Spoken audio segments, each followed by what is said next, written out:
takes a couple of brief moments to get started.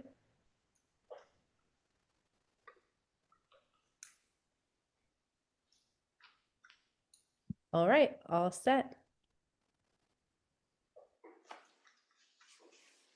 Okay, well, thank you, Kiki, and hi, everybody. Great to see you all today from all the different locations you've shared.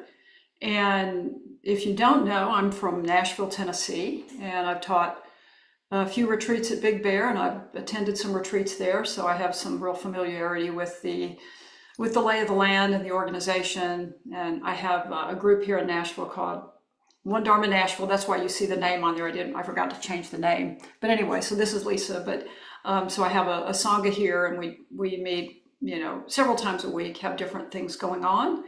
And so that's kind of a little bit of my background. I teach in the Insight tradition primarily, but I have a substantial Zen background as well. So some of my teachings will combine both.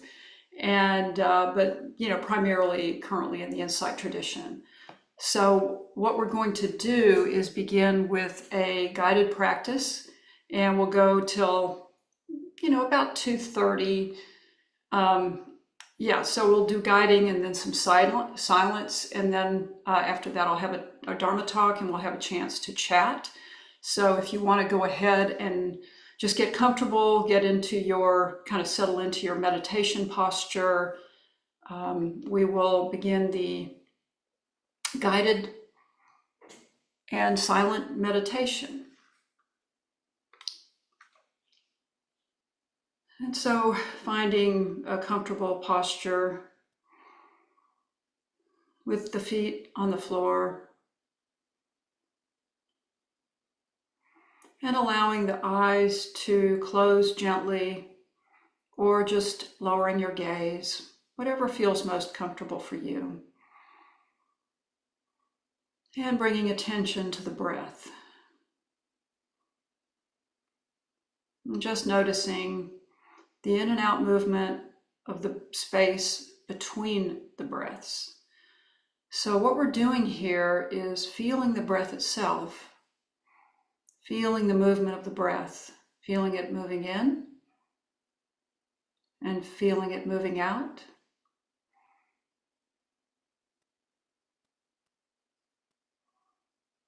But also noticing where the breath pauses for just a moment between the inhale and the exhale.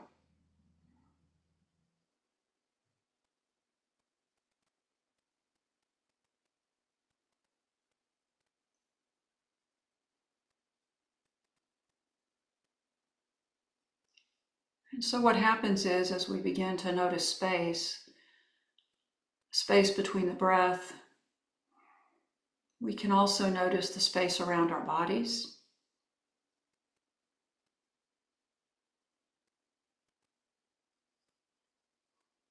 You might notice where you're sitting and feeling the contact of the chair, your meditation cushion,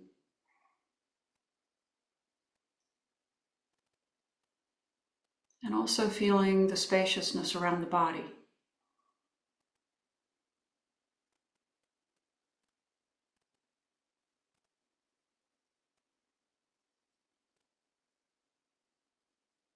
And you might even notice the space of the ground itself.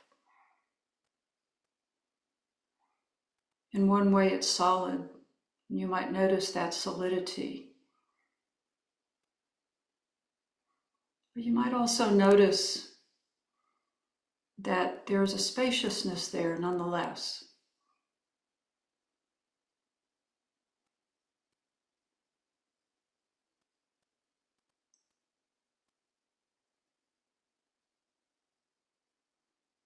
And if you look further, you might even notice the space between your thoughts.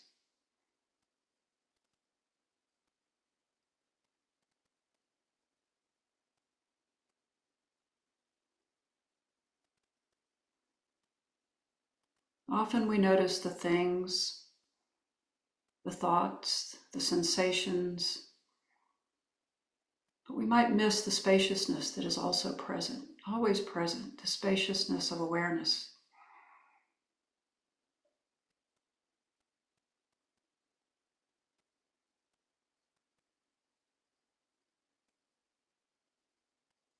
And now to further our experience of presence, just feeling perhaps where your shoes and socks are touching your feet, your ankles,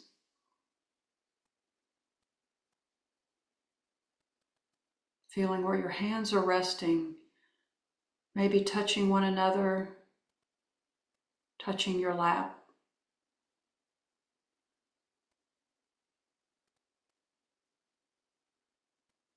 Sometimes we may find a little bit of pleasure in the hands and the way they're contacting each other or your lap. There may be a little bit of a sense of ease.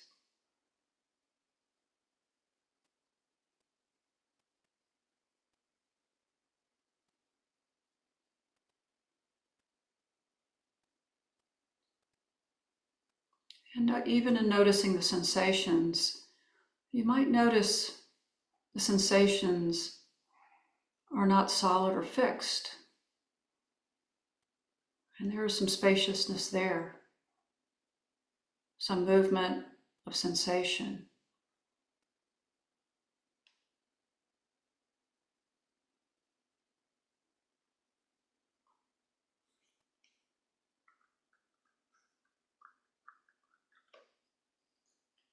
And so allowing in this moment the ground, the place where you're sitting, the floor,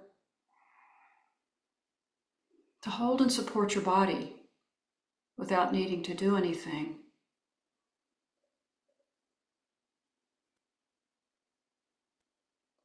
And perhaps noticing this backdrop of this spacious awareness that is always with us, holding and supporting all of our experiences, our breath, our thoughts, body, sound. It's always with us.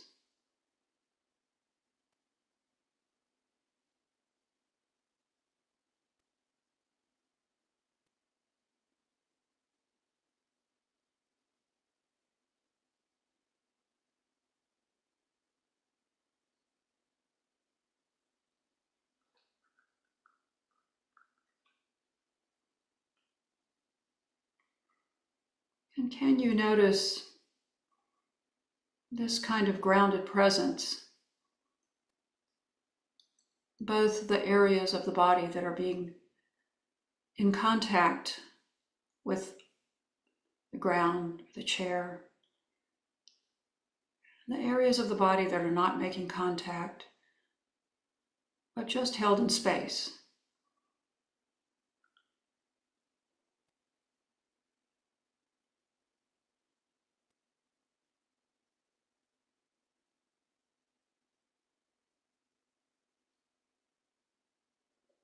And bringing attention back to the breath,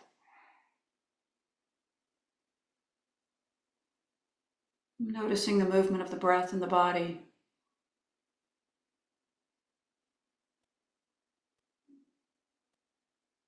And noticing where you're most aware of the breath.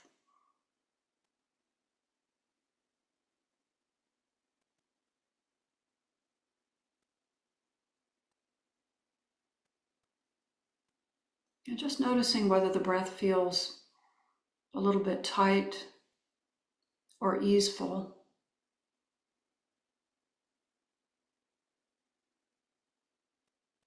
And without judgment, just awareness.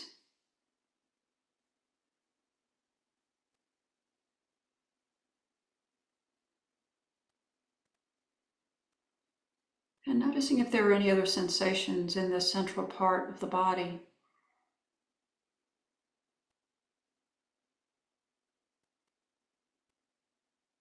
And noticing if those sensations feel solid and fixed, or whether there's some movement, some fluidity.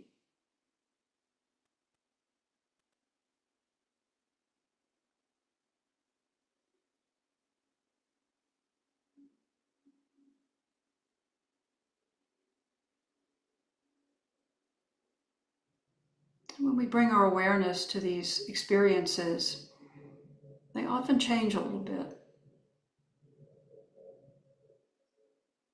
They might feel more pronounced, or they might feel a little looser.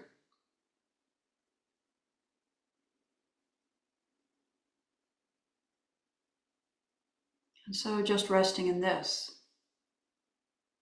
the way it is in this moment.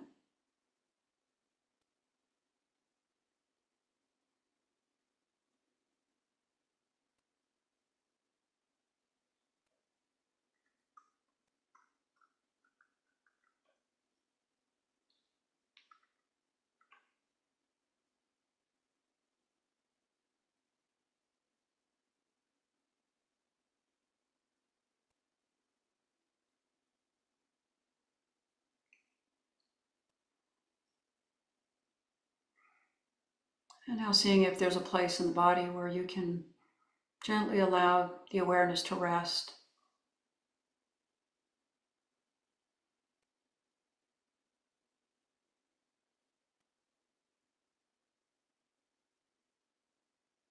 And if you're able, welcome whatever experience is present.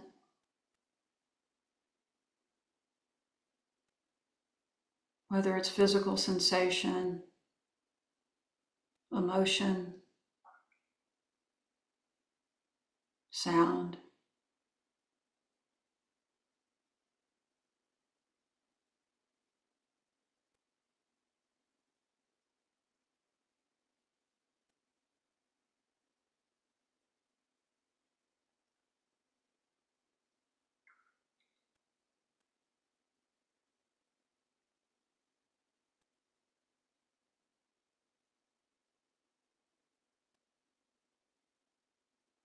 And it can be helpful to not only focus on a single point for the breath, but for some people, for many meditators, it can be helpful to feel the breath breathing through the whole body. Even if you have an anchor point, feeling the flow of the breath, bathing the body.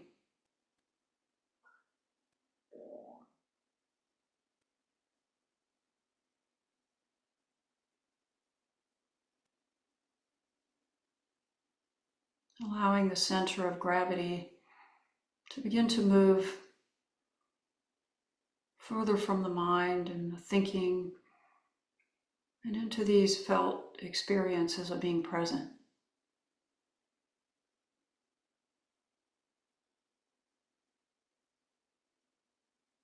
And saying yes to this life that is this very moment.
If the mind begins to drift, just gently make a note of where the mind is and gently bring the awareness back into the breath and body, sounds, sensations, presence.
And if you've drifted, just gently returning, gently coming back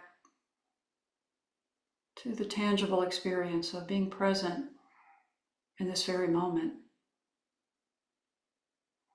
and sharing this meditative experience in community, connection, interconnection.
So, before we go into the Dharma talk, Kiki, did you want to make a few announcements or talk about Donna?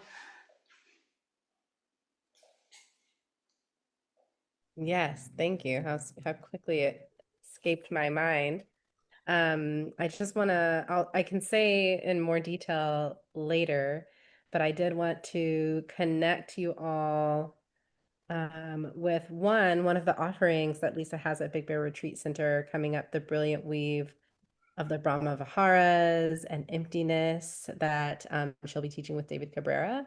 And that's happening at the end of August into September, August 31st to September 4th. So there's a link there in the chat that I just added you all to. And I will give the bigger spiel on Donna towards the end, if that's still okay. But if you do have to leave before that spiel, I've just linked you all to Lisa's Venmo and PayPal.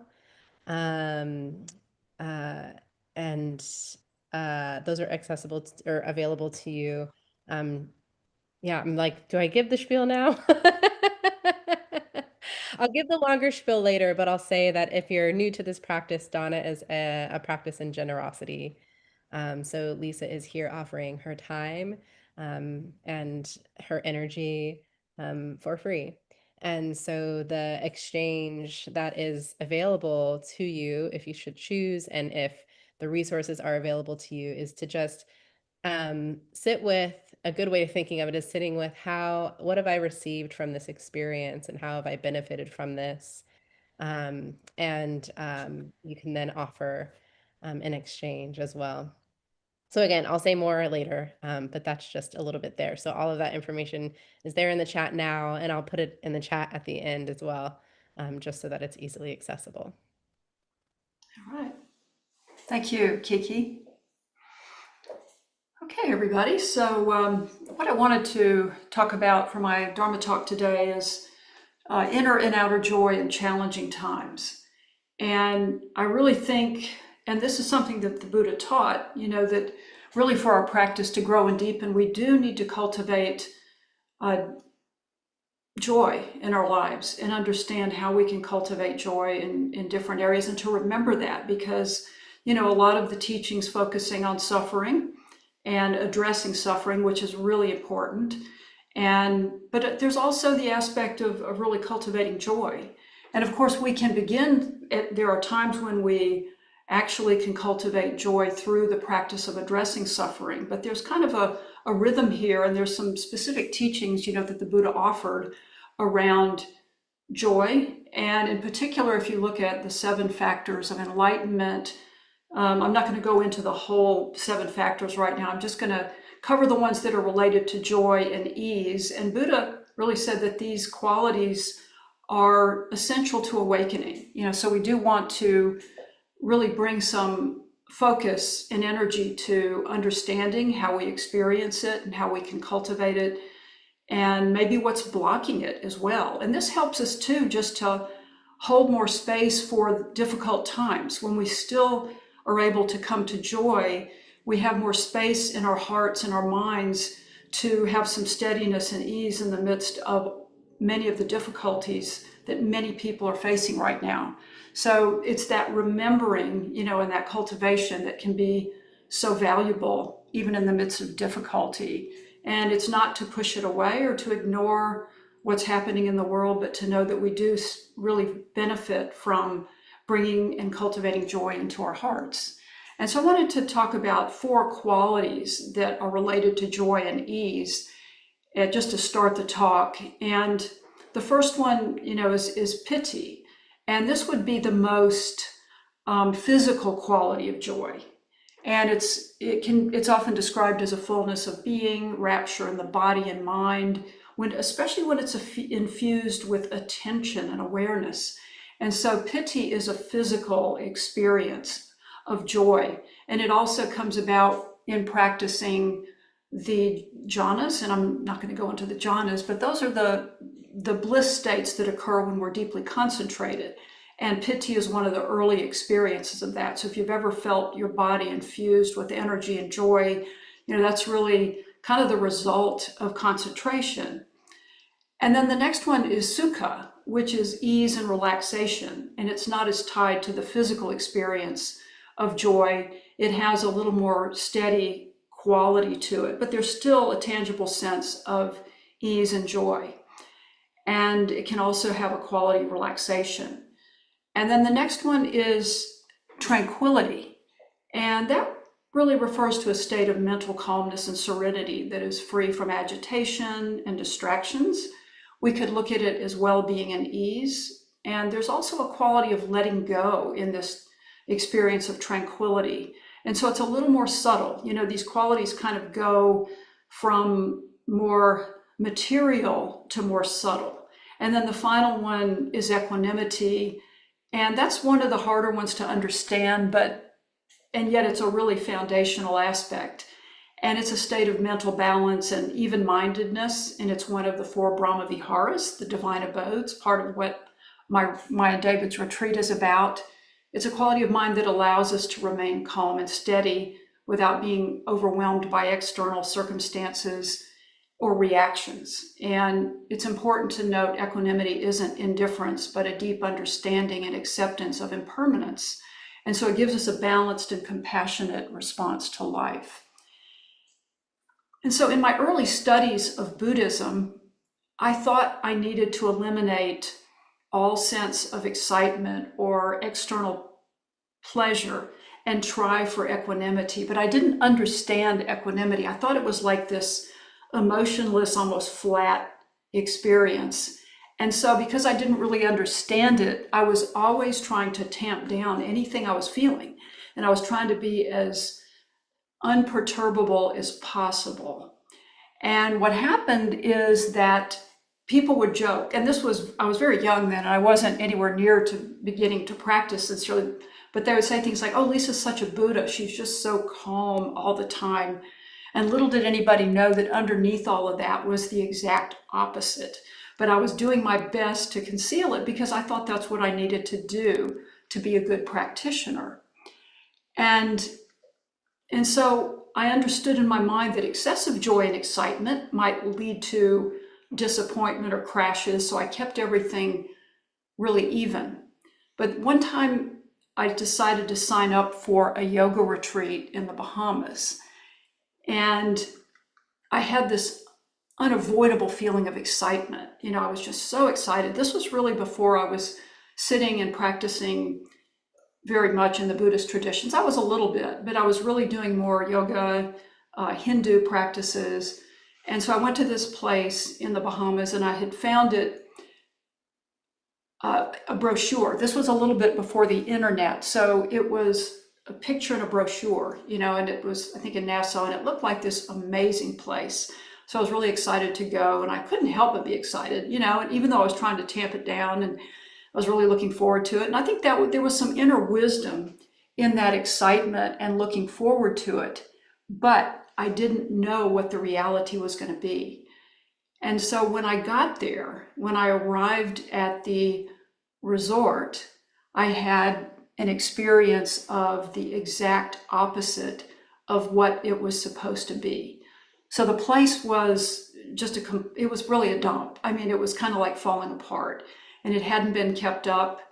And it was like, there was that dissonance between what I had seen advertised and what I was encountering in front of me. And there was this sense of just kind of letting that air out of the balloon or something. You know, it was like, oh my gosh.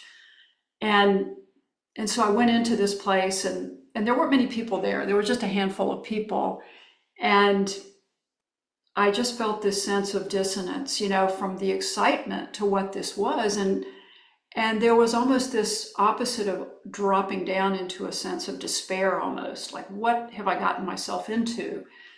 And so I walked out to the beach, which was still a nice beach. I will say it was a beautiful beach. But right next door was a nudist resort. And so I got to look out and see people walking around. And really, I didn't mind that people were walking around nude, but what I was interested in seeing, there was all these people out in the water with their little toys and, you know, all the play toys and everything. So you have this juxtaposition of a yoga and a meditation camp right next to a nudist beach. So it was perfect, actually a perfect juxtaposition when I think about it now. But at the time, it kind of threw me a little bit, like, what is this? And so I slowly kind of got acclimated to being there. They did give me a nice little yurt on the beach, and there was a beautiful open air platform to do yoga, by the beach. And so I started to let go of my past, holding on to my expectations. The excitement that I felt about it being a certain way, but then also the disappointment about it being something else. And so I started to begin to just allow myself to be present and to be in the reality of the situation. And what happened for me is that my heart started to open. And what happened was that I went to that resort at a time in my life when I was extremely lonely and depressed and disconnected. In fact, joy was probably about the farthest thing from my life at that time that I knew. And I began to realize that the reason that I was there, it wasn't about the resort, it wasn't about the space, it was about needing spiritual connection and community. It was the thing I didn't have. And as I hung out with the people and I did the yoga and I shared meals, a little bit of joy started opening up in my heart.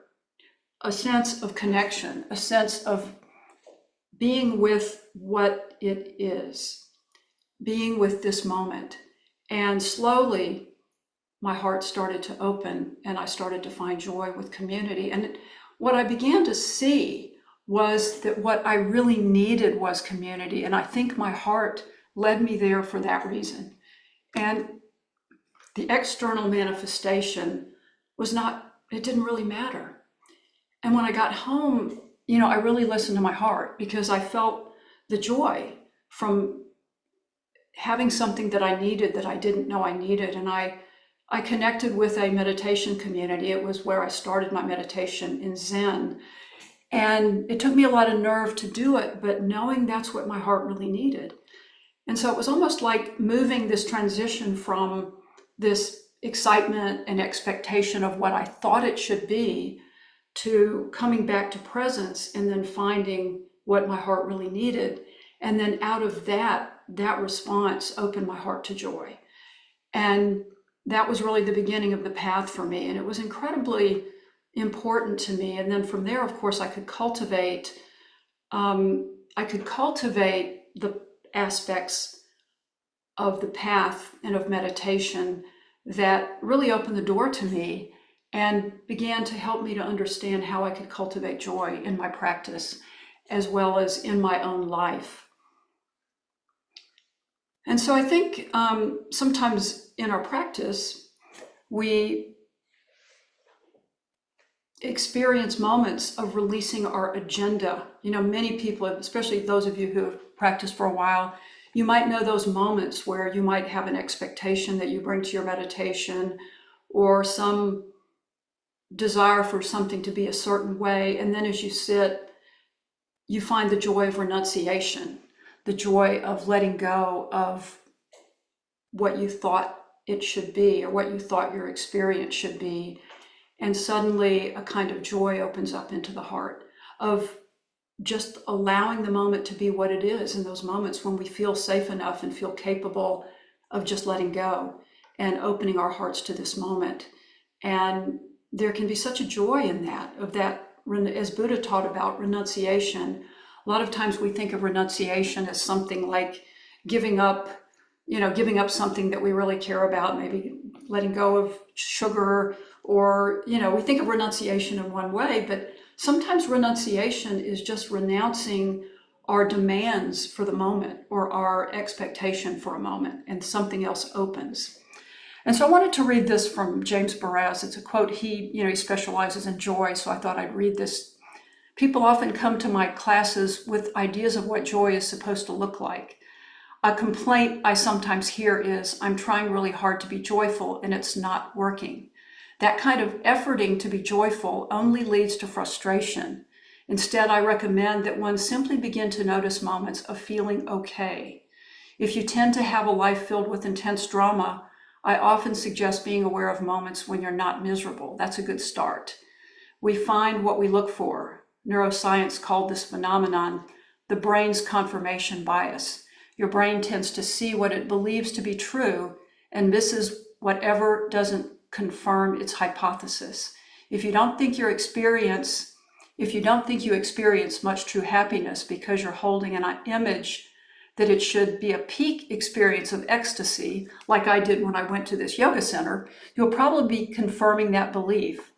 As neuroscience expert Rick Hansen says, the brain is like Teflon for positive experiences and Velcro for negative ones.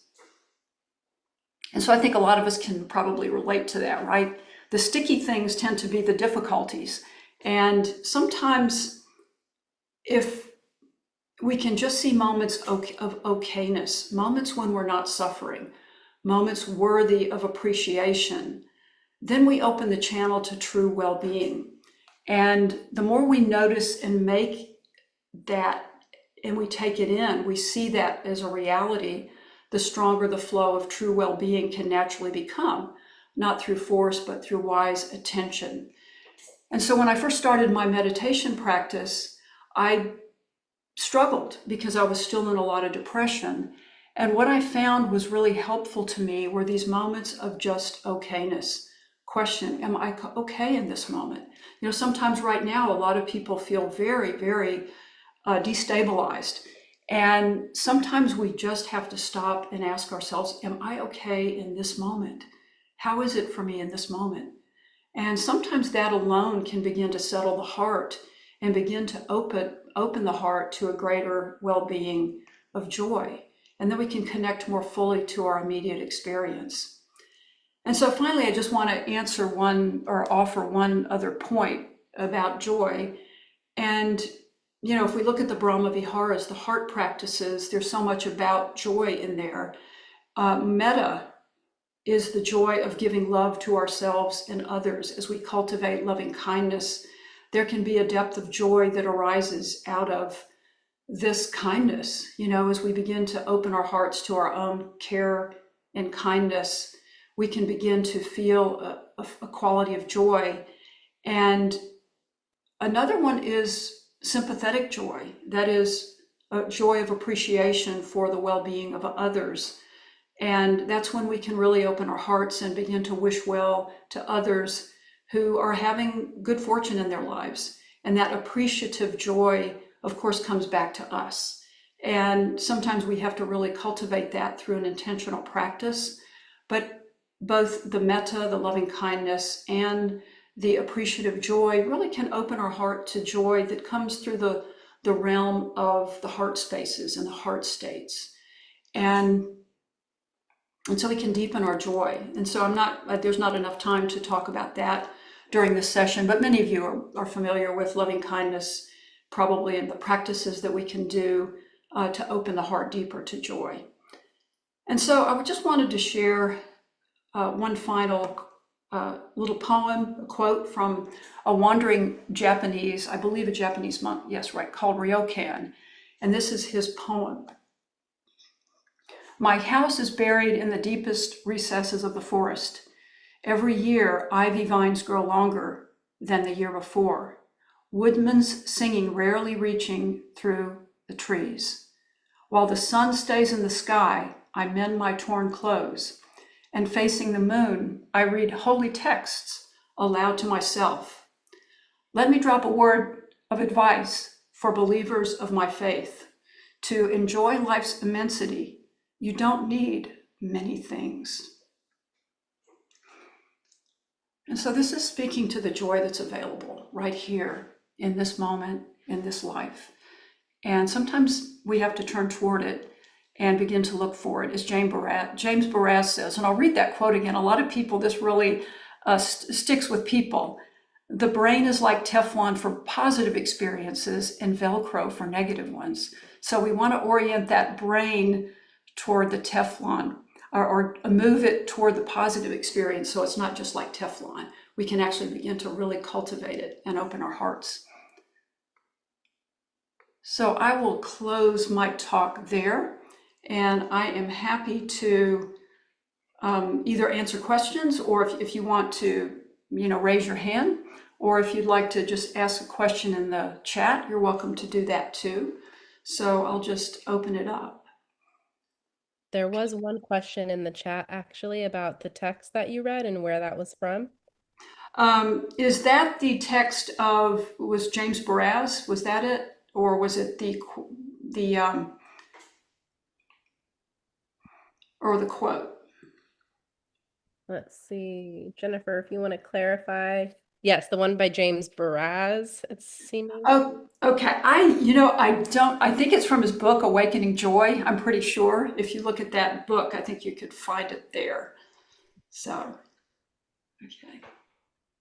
And then Susan, you have a hand up. If you want to go ahead and Yeah, yeah, I just have a comment. Your story was fascinating. Is that the Shivananda Yoga Center in the Bahamas? Yes, it is. Yes. I have a funny story. I was covering the opening of this hotel nearby. It was a $5 million party for the opening that went to $7 million. And I was so disgusted by the opulence that I heard that there was this center. And I just walked to it. It was like a half a mile on the other side. And to me, it just seemed like nirvana. I don't know, that was maybe in 2000, or maybe it went downhill from there, but it just seemed like compared to the opulence of this hotel, um, it was just a big contrast, and I couldn't wait to get out of that hotel and be at that place. So I just wanted to share that. Thank you for sharing that. Yes, yeah, the place I went was way sooner than that. I think when I went there, it was probably 1990 or something, so I mean, I suspect when you got there, it had been upgraded a little bit, but I really appreciate your saying that, because you're right. It's like the excessive opulence, there's not much heart there, right? There isn't much where we can really, it's just all about stuff and about things. And whereas even a retreat center, like when I went there around 90, when it wasn't very built up yet, it's like there was something beautiful about just something so present, something that was not necessarily perfect, but it almost offered more of a place for the heart to open. So thank you for sharing that. That's a really good point. Thank you. Thank you for your stories.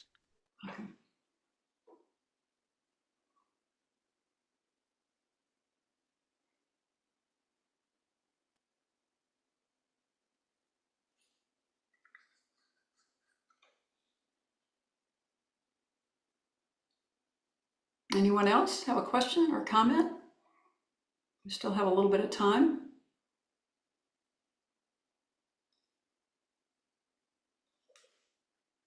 Deborah?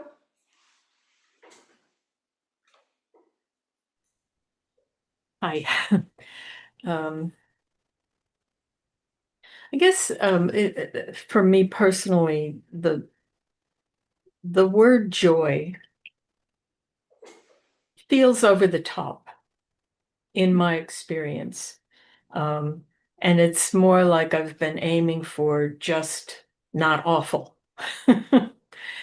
Wouldn't it be nice if it was just not awful? If it was just balanced. I wonder if you could comment on that. And maybe it's just the way that we use these terms, because when I think of joy, I think of something over the top, and then the kind of thing that you immediately want to hang on to, and you want that all the time because it feels so nice,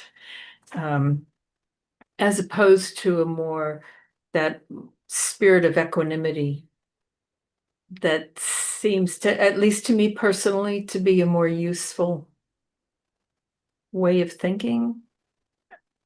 Yeah. Makes sense? Yeah, it does. No, that makes a lot of sense. And I do think culturally we often do, and I think there's a lot of pressure in our culture in some ways to be happy all the time, and to be upbeat, everybody's, how are you doing? Fine, everything's great, everything's wonderful, and I think there can be an association with kind of pressure to be joyful, or, oh, and so I do think we have some almost cultural conditioning around the word joy that feels not very good. And then in the Buddhist, from the Buddhist perspective, when we look at joy, we're looking at something more pleasurable that doesn't necessarily have to be quite that emotionally intense. For me, it was like excitement and joy, excessive excitement and joy got wrapped up together, and it was just too much. But I think our practice, there is that physical joy that comes out of our practice, and there is an elevated sense of energy. But then as we cultivate, and then I think it's like a movement into then, sukha, which the happiness that's a little more subtle, and then into tranquility and equanimity.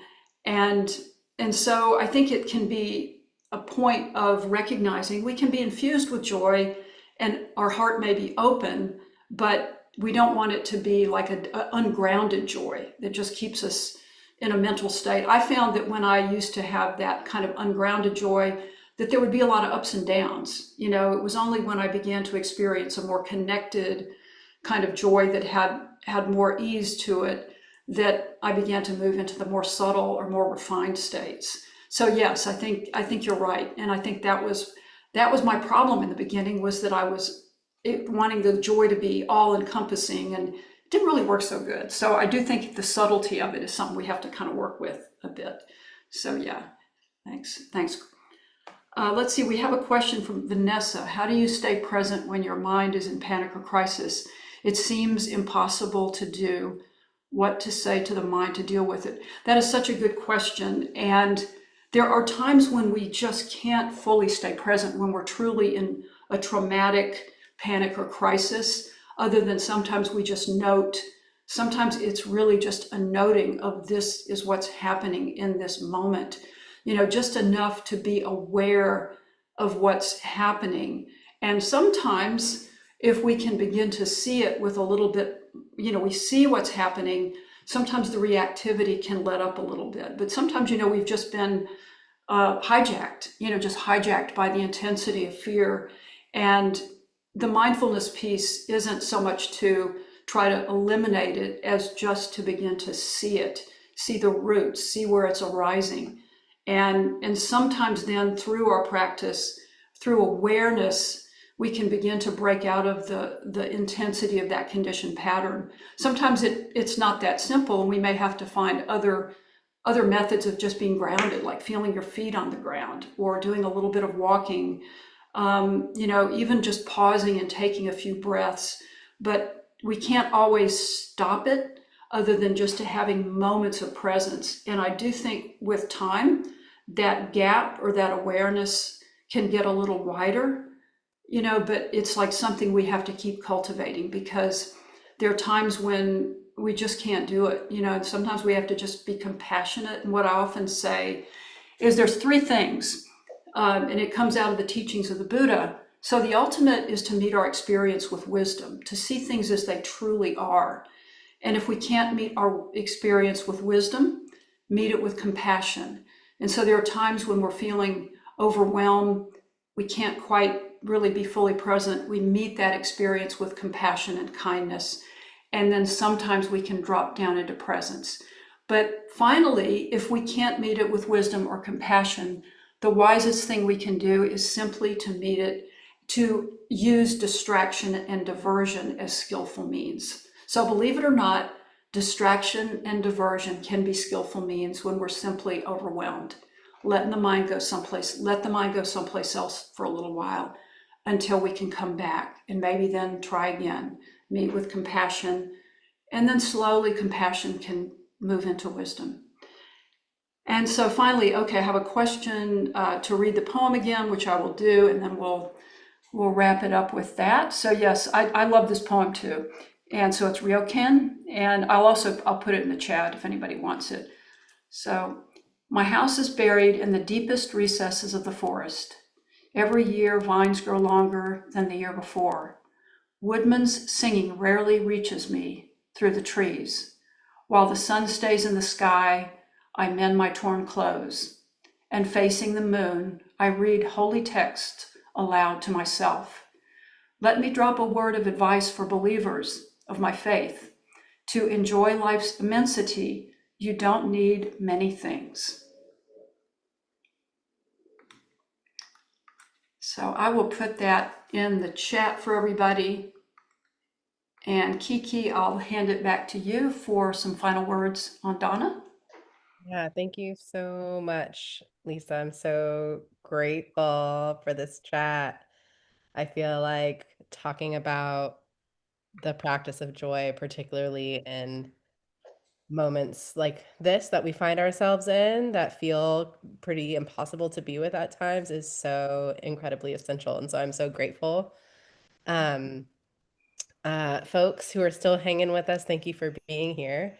I just put in the chat again a link to the retreat that Lisa will be teaching at Big Bear Retreat Center at the end of August, along with David Cabrera, as well as two options to offer Donna. And I do just want to speak a little bit more about Donna than I did in the middle part of our session today. So we offer lunchtime mindfulness freely in the spirit of Donna. Donna is generosity. Big Bear Retreat Center itself is not actually tied to any specific lineage, but we do embrace the Buddhist practice of dana, or generosity, because we believe that it really does deepen our awareness and our interconnectedness. It gives us time to really sit with, like in this moment, I'm feeling this deep sense of gratitude for Lisa and for this teaching.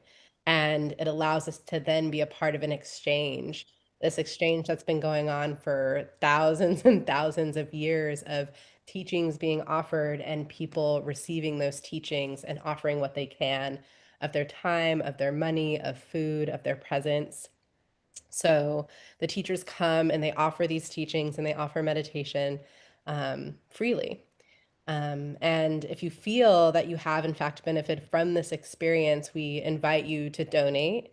And so we offer these two ways to do so for Lisa in the chat. There's a Venmo and there's also a PayPal there. Anything that you're able to offer is gratefully received. Um, and we thank you. So we thank you for that. And we also just thank you for your presence and for joining us today at Lunchtime Mindfulness. Thanks, everyone, and have a great Thanks, rest of everybody. your day. Yeah, thank you, Kiki, and thank you, everybody, for being here.